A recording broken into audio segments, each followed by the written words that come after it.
Fiancé left me due to my cancer diagnosis. I left her destitute. This has been 4 years ago, so the sting is gone and my revenge has been had. Sorry, if this isn't the right forum. We dated for 4 years and had what I thought was a great relationship. We were both well-established professionals who both owned homes in the same neighborhood and both with daughters in the home.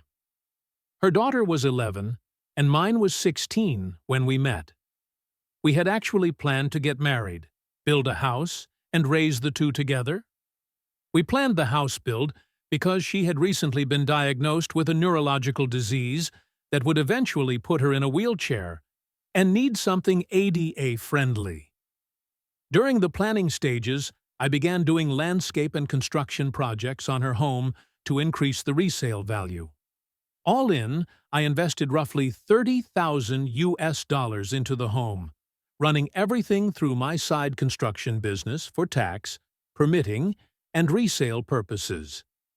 We had a contract that payment would be made upon the sale of the home. Our position was exacerbating her condition, so she took a $20,000 raise per annum cut in pay, along with a lesser position inside the company. After a month or so of different tests and a biopsy, it came back that I had a golf ball-sized tumor in my stomach and would need to begin chemotherapy. So I began chemo and radiation treatments, which made me, expectedly so, extremely ill. She was spending time helping around my place on the weekends and staying over more, to the point that they were both at my home, more than theirs. At this point, I suggested that we go ahead and put one of our houses on the market and move in together until the new house was built. I have great supplemental insurance as well as a long-term illness plan, so using that coupled with the sale of one of our houses would push us through comfortably and help ease the financial stress on her. Shortly after this discussion, she became extremely distant. Her daughter wasn't coming down and hanging out with mine anymore. She had excuses for not getting together. She quit driving me to treatments and stopped staying over. She then dropped a bomb, a sentence that will forever be burned into my psyche. I love you, but I can't see myself taking care of someone this sick in the long term, and I don't think we should see each other any longer. INATEXT. It broke me. I won't lie.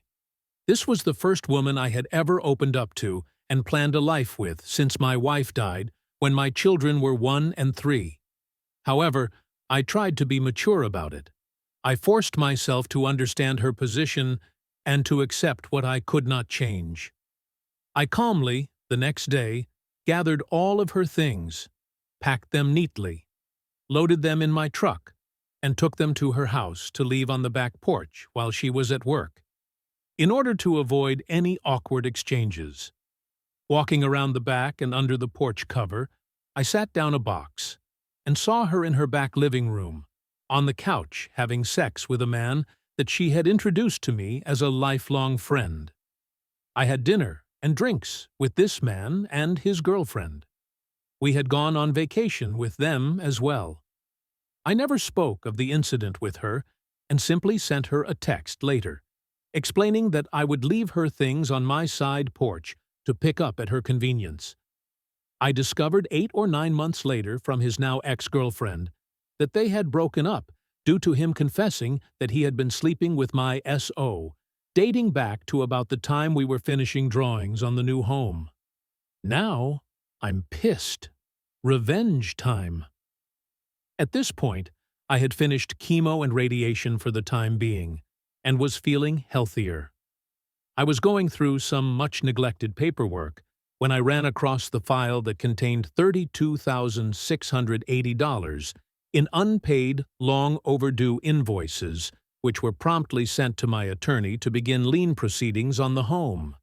It turns out that I couldn't have done this a moment too soon, because she was set to put her house on the market. Coupled with interest over the course of what was then 19 months overdue, the invoices were hefty. That, along with the agreement of settling them when the house was sold, and attorney fees left her with roughly $10,000 after the sale of the home and settling her current mortgage. She promptly had to back out of the purchase of another home and moved in with her oldest daughter, SIL, and 2 grandchildren. She also had to leave her job and begin receiving disability. I ran into her a little over a year ago, and she looked as if she had aged 20 years and was in the wheelchair we had talked about. We chatted cordially but briefly, and I excused myself and went on with my day. A few days later, her younger daughter called me and spoke of my running into her mom, and could we hang out sometime? I gave a vague answer, thanked her for calling, and again went on with my day. The ex then called me a week or so later and began apologizing for leaving me as she did. Again, cordial but short, I thanked her for calling and hung up. She began texting, and this went on for several weeks, until one she asked if I could ever see us rekindling what we had, to which I replied, "I can't see myself taking care of someone so sick in the long term. Remember the box on your back porch? Did you think that, lifelong friend, brought that over to you from my house? Good luck to you. Goodbye. TLDR. Girlfriend broke up with me due to me having cancer, so I ruined the sale of her home, the purchase of another, and left her to have to move in with her daughter. Then threw her breakup line back at her. I sometimes feel guilt over this, but not much, and not often.